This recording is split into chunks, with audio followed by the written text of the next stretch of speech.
Bonsoir à tous. À la une de ce journal, coup de projecteur sur ces candidats anciens et nouveaux engagés à battre Paul Biya à la présidentielle prévue en octobre 2018. Au-delà de leur trajectoire professionnelle et leur expérience politique, certains candidats expriment la ferme volonté de mutualiser leurs forces pour amorcer l'alternance démocratique au Cameroun. Vous suivrez dans ce journal les premières partitions d'une symphonie exprimée en faveur d'une coalition de l'opposition face à la candidature de Paul Biya, président sortant, candidat à sa propre succession. Dans l'escale internationale, Simone Gbagbo expire enfin l'ère de la liberté. L'ex-première dame de Côte d'Ivoire a regagné son domicile sous l'ovation des milliers de partisans et militants du parti de son époux qui sont venus l'accueillir. Vous vivrez cela en images dans ce journal.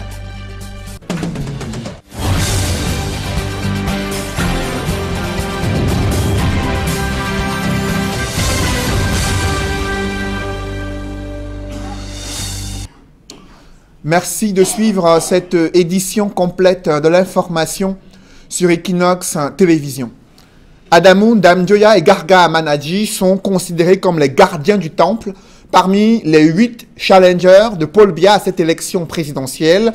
Candidat depuis 1992 et 2004, les leaders de l'UDC et l'ADD sont des vieux briscards de la politique qui sont encore engagés à battre le président sortant, candidat à sa propre succession, durant ce scrutin prévu le 7 octobre 2018. Évocation avec Élisée Bogba et Ike Cyril. Des 8 challengers de Paul Biya à la présidentielle du 7 octobre 2018, Garga Aman-Adji et Adamou Ndamdioya font office de vieux briscards. Âgés de 74 et 76 ans respectivement, Garga Aman-Adji, né le 27 janvier 1944, et Adamou Ndamdioya, né le 8 mai 1942, sont de la même génération. Ils ont tous les deux travaillé sous les deux régimes de Ahidjo et Paul Biya. Au plan administratif par exemple, Garga Aman-Adji a été entre autres DAG adjoint du ministère des Finances de 1971 à 1972, ministre de la fonction publique et du contrôle supérieur de l'État du 7 novembre 1990 au 27 août 1992, date à laquelle il démissionne du gouvernement.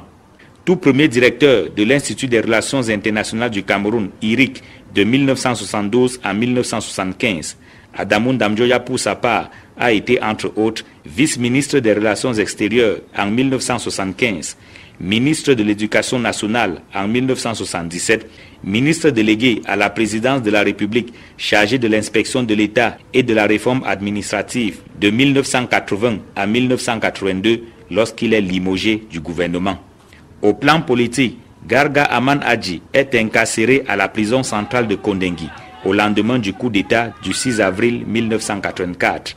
Il sera par la suite blanchi et libéré de prison, son implication dans le putsch manqué n'ayant pas été prouvée. À la faveur du retour au multipartisme, le natif de l'extrême nord crée l'Alliance pour la démocratie et le développement, ADD, en 1991. La même année, Adamou Ndamdioya crée l'Union démocratique du Cameroun, UDC. La première présidentielle de l'ère multipartiste se tient en 1992. Adamou Ndamdioya est candidat, tandis que Garga Aman-Adji fait alliance avec Ni John Frunzi, dont il devient directeur de campagne. Le leader de l'ADD et celui de l'UDC font partie des hommes politiques qui boycottent l'élection présidentielle de 1997. Mais depuis 2004, ils ont toujours été candidats. Le 7 octobre 2018, Garga Aman-Adji en sera à la 3e tentative, alors que Adamou Ndamdioya en sera à la 4e. Quelle est la trajectoire professionnelle et l'expérience politique des autres candidats qui s'engagent pour la première fois dans cette course pour la présidentielle d'octobre 2018? Élément de réponse avec Éric Martial Ndiomo. L'idée d'une coalition semble encore loin de prendre corps, mais chacun de ces néophytes de la présidentielle croit en ses chances et surtout dispose d'atouts importants pour une élection, eux qui présentent des trajectoires différentes. Maurice Kamto, né le 14 février 1954 à Bafoussam, est diplômé de plusieurs universités camerounaises et françaises, agrégé des facultés françaises de droit. Il a, de façon considérable, contribué juridiquement à la victoire du Cameroun dans le litige frontalier portant sur la presqu'île de Bakassi. Membre du gouvernement et notamment ministre délégué auprès du ministre de la Justice dès 2004, il décide de jeter l'éponge en novembre 2011 pour prendre la tête en 2012 du mouvement pour la renaissance du Cameroun. Pour la première fois, il est engagé dans la course pour la présidentielle après son échec lors des législatives de 2013. Joshua Osina Bangui avait quant à lui plus de réussite lors de ces législatives de 2013. Premier anglophone élu député dans le Vouri, il est un passionné d'aviation dès sa tendre enfance. Âgé de 49 ans puisque né le 9 décembre 1968 à Kumba, dans le département de la Mémé, région du Sud-Ouest, il a été investi par l'USDF le 24 février 2018 à Bamenda lors d'un congrès historique. Militant depuis une vingtaine d'années du Social Democratic Front, il a assez vite gravi les échelons au sein du parti dans lequel il occupe aujourd'hui le poste de premier vice-président. Son bilinguisme parfait est présenté comme un atout, tout comme l'implantation nationale de son parti et l'effervescence autour de cette candidature jeune après les multiples tentatives infructueuses de Nidjon Frondi. Aker Mouna est ancien bâtonnier et ancien président de l'Union panafricaine des avocats. Il a défendu à plusieurs reprises et avec succès le Cameroun dans de nombreux litiges en tant qu'avocat. Vice-président durant de nombreuses années de Transparency International, il jouit d'un important aura international. Septième d'une fratrie de 8, il a été investi il y a quelques semaines par le Front populaire pour le développement dans la course pour Etoudi. Sa candidature a été portée par le mouvement baptisé NAO, visant le changement au Cameroun. Né le 29 mars 1980, Cabral Libi Lingué est issu d'une famille descendante de nationalistes. Candidat du parti Univers que préside le professeur Prosper Kouvondon, cet universitaire, fin analyste politique, lance en 2017 l'opération 11 millions d'inscrits en vue de la présidentielle de 2018. Si le succès de l'opération est relatif, l'on note la vague populaire de sympathie qu'elle a suscité au point de déboucher sur cette candidature la plus jeune en lice. Amoureux de lecture, il se fait appeler à dessein par ses followers le Macron camerounais. Avec tout juste quelques mois de plus en termes d'âge, Serge Espoir Matomba, né le 30 septembre 1979 à Douala, vise lui aussi le fauteuil présidentiel.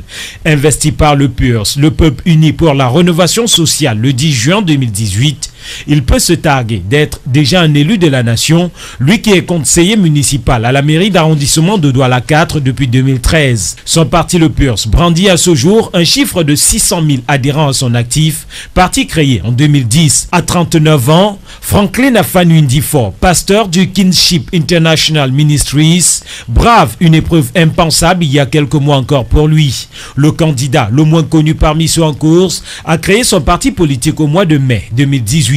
Le Cameroun National Citizens Movement a investi Franklin Afanu Ndifo suite, dit-il, à une vision divine, lui qui a pour leitmotiv le retour de la paix au Cameroun. Au lendemain de la publication de la liste des candidats retenus à cette élection présidentielle, une symphonie en faveur d'une coalition de l'opposition résonne encore plus fort. Joshua Ossi, Maurice Kamto, Serge Espoir Matomba, Aker Mouna et Cabral Libi expriment leur ferme volonté de mutualiser les forces pour amorcer une alternance démocratique. Chacun avec ses mots se sont exprimés sur les réseaux sociaux. Nos reporters Cabral, Donald, Brice, Kamgan et Raphaël Dipanda ont pu capter ces réactions de ces candidats à l'élection présidentielle. Reportage. Au stade actuel, Cabral Libi apparaît comme le candidat dont la position au sujet de l'alliance de l'opposition est la plus clairement exprimée. Quelques minutes après la validation de son dossier par le Conseil électoral de l'Échéance Cameroun, le candidat du parti Univers propose la formule de la désignation par les pairs pour trancher les tergiversations et obtenir un candidat consensuel pour l'opposition le 7 octobre prochain. Je suggère, pour qu'on mette un terme à toutes ces supputations autour de la coalition, qu'entre nous, 8 candidats, nous procédions à un vote interne, à une primaire interne. Chacun prend un bout de papier, il écrit le nom du candidat autre que lui qu'il pense qu'il peut être le leader de cette coalition. Si jamais c'est fait, celui qui sort de là, nous le soutenons tous, nous nous battons pour qu'il soit élu. Mardi soir, quelques heures après la confirmation de sa candidature par l'ECAM, Maurice Kamto publie un message concomitamment en français et en anglais sur ses comptes Facebook et Twitter. Dans le texte d'une dizaine de lignes, le candidat du MRC postule que le scrutin du 7 octobre prochain offre l'occasion au Cameroun de se moderniser et d'assurer son rayonnement international. J'ai besoin de vous, de la force et de la mobilisation de tous les Camerounais. Rien ne se fera sans vous. Avec l'énergie et la puissance des forces du changement rassemblées, je vais marquer le pénalty historique. Mon pied ne tremblera pas, conclut le président du MRC. Toujours mardi, quelques heures après la sortie de l'ECAM, Joshua aussi rappelait le combat du Social Democratic Front pour des élections libres et transparentes au Cameroun. En français et en anglais sur ses comptes Facebook et Twitter, le candidat du SDF s'est dit prêt à assurer sa victoire et celle du peuple pour une nouvelle ère au Cameroun au soir du 7 octobre prochain. Ce travail se fera dans l'union des forces du changement, un rassemblement de ceux qui ne prétendent pas mendier la paix, mais prêts à agir pour cette dernière, écrit le vice-président candidat, qui est particulièrement actif avec ses followers. Sur Twitter comme sur Facebook, Maître Akeremouna estime que le peuple a la priorité. Celui-ci réclame la coalition, écrit le candidat du Front populaire pour le développement, qui invite les autres leaders lui avec à construire la mutualisation des forces de l'opposition. Dans le reste de l'actualité, ils vivent un véritable calvaire, notamment les Camerounais usagers et patients qui souhaitent se rendre à l'hôpital général de Douala. Là-bas, la route est impraticable dans le 5e arrondissement de Douala depuis 3 ans. L'état des routes ne cesse de se dégrader. Rien n'est fait jusqu'ici. Pourtant, usagers, transporteurs éprouvent de sérieuses difficultés. Le coût économique est important, mais aussi les conditions de transport des malades vers cet hôpital et d'autres hôpitaux publics sont également préoccupants. Reportage avec Innocent Abega et Xavier Foka.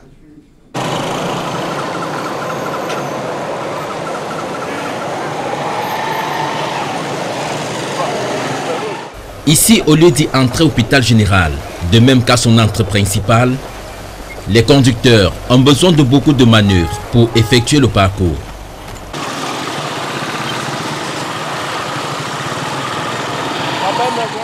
Le temps mis pour circuler sur cette route en état de dégradation avancée entraîne des conséquences aussi bien sur les activités des transporteurs que sur la vie des patients qui se rendent à l'hôpital.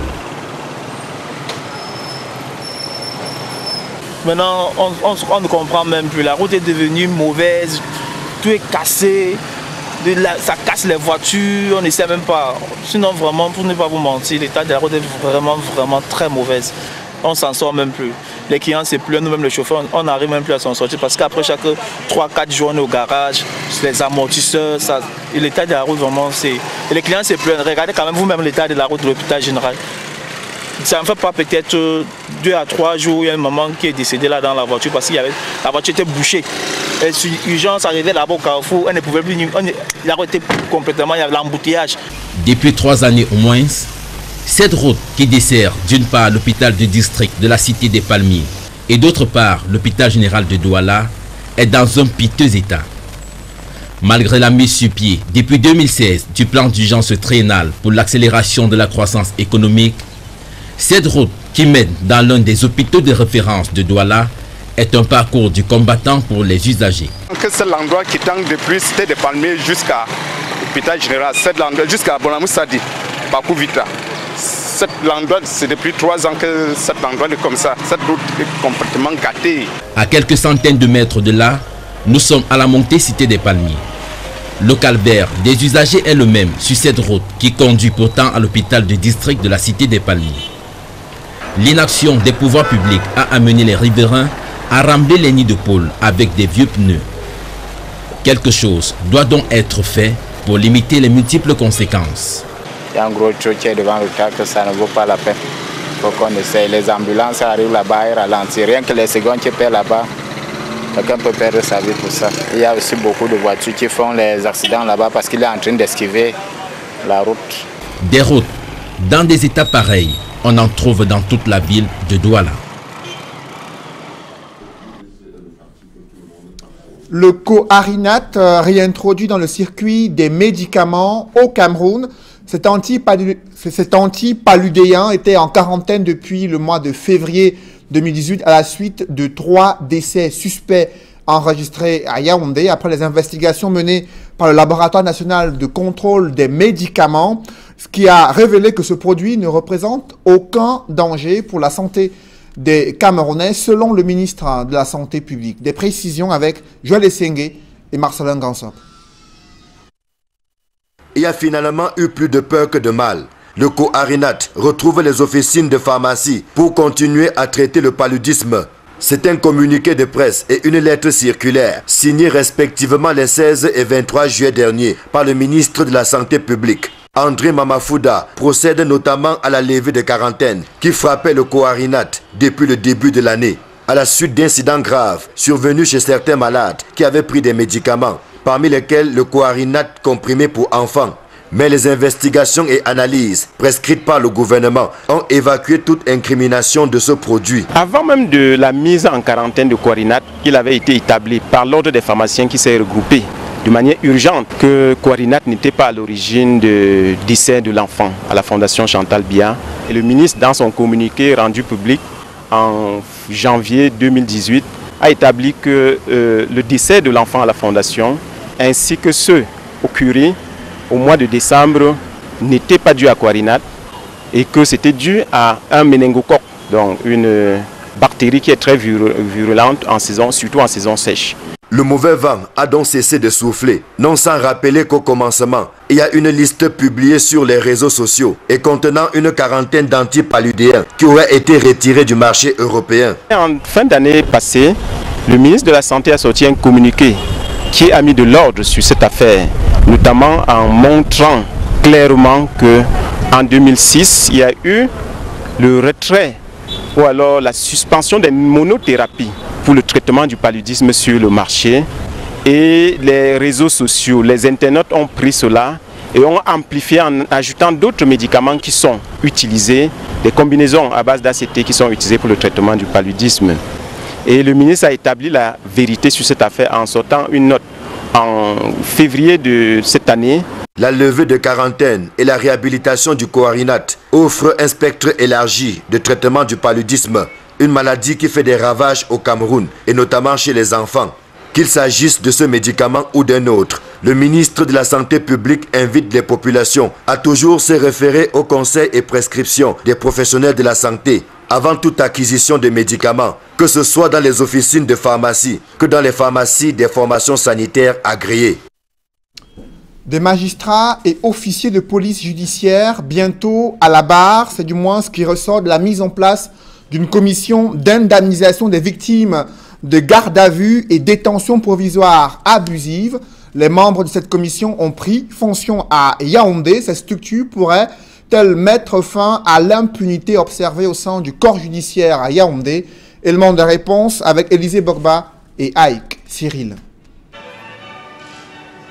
Le pas à l'aide. Les membres de la commission d'indemnisation des victimes de garde à vue et détention provisoire abusive font leur entrée dans la salle d'audience de la Cour suprême à Yaoundé.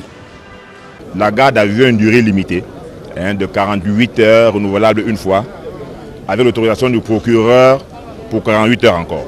Donc 48 heures ou 96 heures ou 96 plus 48. Voilà les délais maximum de garde à vue. Vous êtes bien témoin que nous sommes en général largement au-delà. L'audience ordinaire consacrée à l'installation et l'entrée en matière des membres de la commission plonge la justice camerounaise dans une nouvelle ère. La détention provisoire et la garde à vue sont des mesures de privation de liberté du citoyen. Rien ne vaut la liberté du citoyen. Rien ne doit justifier une privation abusive de cette liberté. On doit toujours se rappeler que c'est la détention qui est provisoire et non la liberté. Le temps de l'impunité et des errements des gens de justice est révolu. Les magistrats, juges d'instruction et procureurs de la République et les policiers et la police judiciaire relevant de la police ou de la gendarmerie doivent prendre connaissance que les actes portant grossièrement atteinte à la liberté du citoyen sont désormais susceptibles de donner lieu à réparation par l'État. Ils sont 18 au total, parmi lesquels des parlementaires, des hommes en tenue, des magistrats, des avocats, entre autres. Leur mission est d'interpeller, mais surtout de sanctionner les écarts de comportement des fonctionnaires du corps de la justice qui retiennent abusivement les citoyens dans les cellules et les prisons, à condition que le préjudice subi soit actuel et d'une gravité particulière. Ce n'est pas parce qu'on a été victime du garde à vue abusif ou d'une intention abusive qu'automatiquement on aura droit à une réparation. Je pense que la loi est très claire. Il faut effectivement que le préjudice subi du fait de cette détention soit d'une particulière gravité. La personne qui aurait été détenue abusivement et qui aurait perdu son emploi et qui n'a toujours pas retrouvé de travail au moment où la commission siège. Voilà le préjudice actuel. Nommée pour un mandat de 3 années judiciaires, la commission d'indemnisation des victimes de garde à vue et détention provisoire abusive ne peut être saisie que sous forme de requête dans un délai de 6 mois à compter de la cessation de la garde à vue. Les articles 119 à 126, 218 à 235 et 258 à 265 du Code de procédure pénale fixent les types de détention abusive pouvant donner lieu à une indemnisation. Alors que la classe politique et l'opinion publique sont divisées au sujet de la libération des personnes interpellées dans le cadre de la crise anglophone, le porte-parole de la conférence générale anglophone de Buea a l'invité politique d'une grande émission à suivre juste après Equinox Soir, à suivre sur Equinox Télévision. Simon Monzou, porte-parole de la conférence générale anglophone, est l'invité de l'émission La Vérité en face à suivre autour de 21h sur Equinox Télévision, émission présentée ce soir par Duval Fangwa. Parlons à présent de ce retour en famille pour Simone Gbagbo, l'ex-première dame de Côte d'Ivoire, respire enfin l'air de la liberté. Elle a été accueillie en fanfare par des milliers de sympathisants et des partisans également du parti politique de son époux Laurent Gbagbo, qui est actuellement à la CPI, évocation avec Gladys Sidé. Une foule immense, massée le long de la résidence de Simone Gbagbo, au quartier Cocody à Abidjan, l'image est saisissante. À l'intérieur de la résidence, ils sont tout aussi nombreux, ceux qui ont occupé les premières places pour ne pas manquer une seconde de l'arrivée de leur héroïne.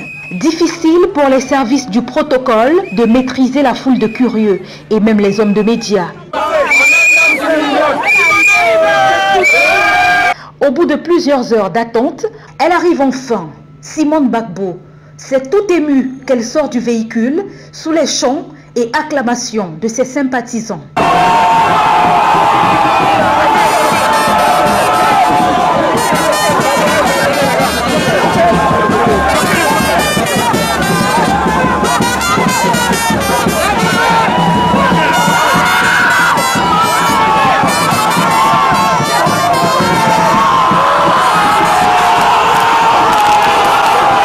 En dehors de sa famille, de nombreuses personnalités ont fait le déplacement pour vivre ce moment historique.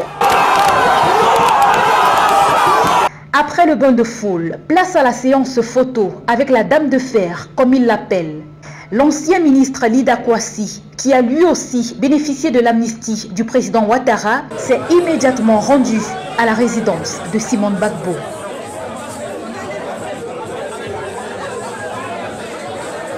Belle et radieuse, l'ex-première dame de Côte d'Ivoire retrouve enfin les siens, après avoir passé 7 ans à l'école de gendarmerie d'Abidjan.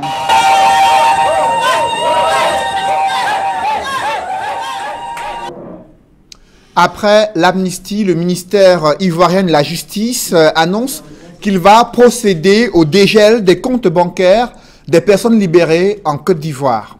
En République démocratique du Congo, le président Joseph Kabila a dévoilé le nom du candidat de sa plateforme pour la prochaine élection présidentielle. Il s'agit d'Emmanuel Ramazani Chadari, jusqu'ici secrétaire permanent du parti au pouvoir, présenté comme un cacique de la majorité présidentielle au Congo. Il a été ancien vice-premier ministre et ministre chargé de l'Intérieur. Un public reportage dans ce journal, plus de 300 jeunes au service du rajeunissement de la force de production du cacao.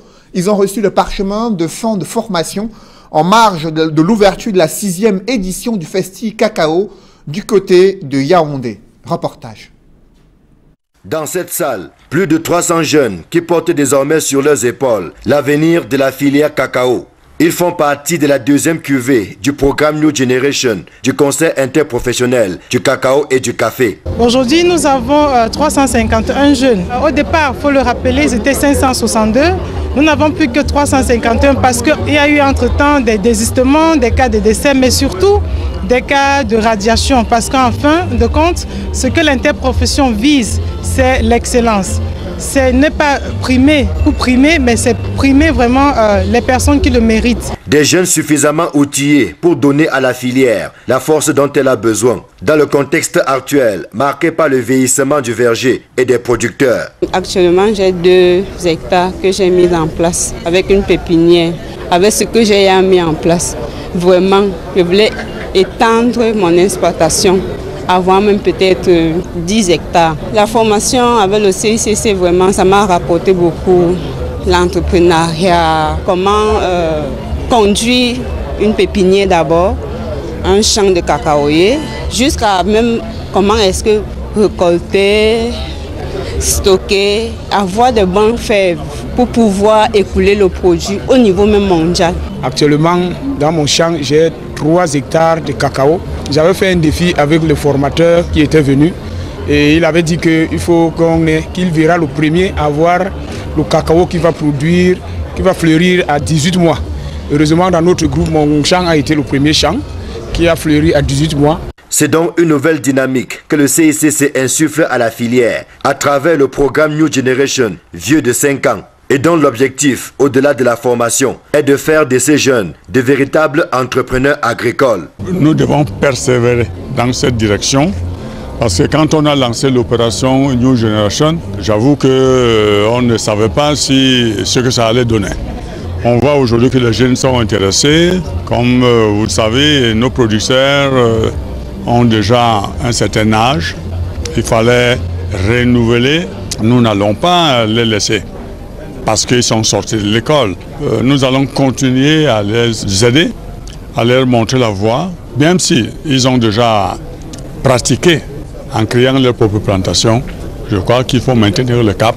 En présidant la remise des attestations, le ministre du Commerce n'a pas manqué de saluer l'heureuse initiative du CICC, non sans inviter les nouveaux lauréats à tirer avantage de la formation reçue afin de relever la filière cacao. Cette mue est à inscrire au crédit et par-delà les hautes orientations du gouvernement, au crédit du CICC à travers son programme New Generation et au crédit des jeunes de plus en plus nombreux qui adhèrent à ce programme.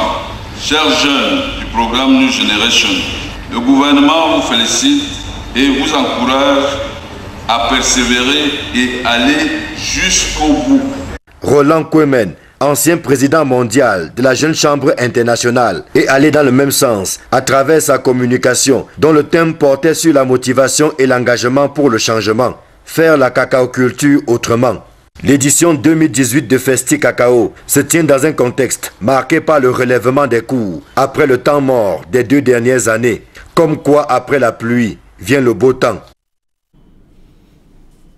Mesdames, messieurs, c'est la fin de ce journal. Merci de l'avoir suivi. Juste après cette édition de 20 h, Serge Alain Autou et ses invités font le débrief du journal. Serge Alain. Voilà, Cédric Noufele, Simone et Yves Bagbo libérés au terme de 7 années de détention en Côte d'Ivoire. Vous l'avez dit et vous avez vu ce reportage, cet accueil qui lui a été réservé durant cette journée en Côte d'Ivoire, mais aussi une autre mesure de décrispation qui a été prise par le gouvernement ivoirien, celui du dégel des comptes bancaires de ces personnes qui ont bénéficié de l'amnistie de la part du président Alassane Dramane Ouattara.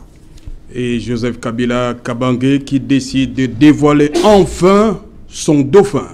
Le dauphin qui est choisi parmi les caciques du régime présidentiel en République démocratique du Congo. C'est un ancien vice-premier ministre, ministre de l'Intérieur. D'aucuns le présentent comme une personnalité congolaise qui est sous le coup des sanctions de l'Union européenne. Vous le savez, plusieurs autorités congolaises ne peuvent plus se rendre à l'étranger. Certaines d'entre elles ont vu leurs avoirs être gelés à la suite d'un certain nombre d'abus et d'actions critiquées par la communauté internationale. Et c'est lui qui a été choisi pour être le candidat de la coalition du pouvoir congolais durant l'élection présidentielle qui est prévue au mois de décembre 2018 dans ce pays des Grands Lacs. Serge Alain. Bonne soirée à vous, Cédric Noufélé. Je vous souhaite une bonne soirée également à vous.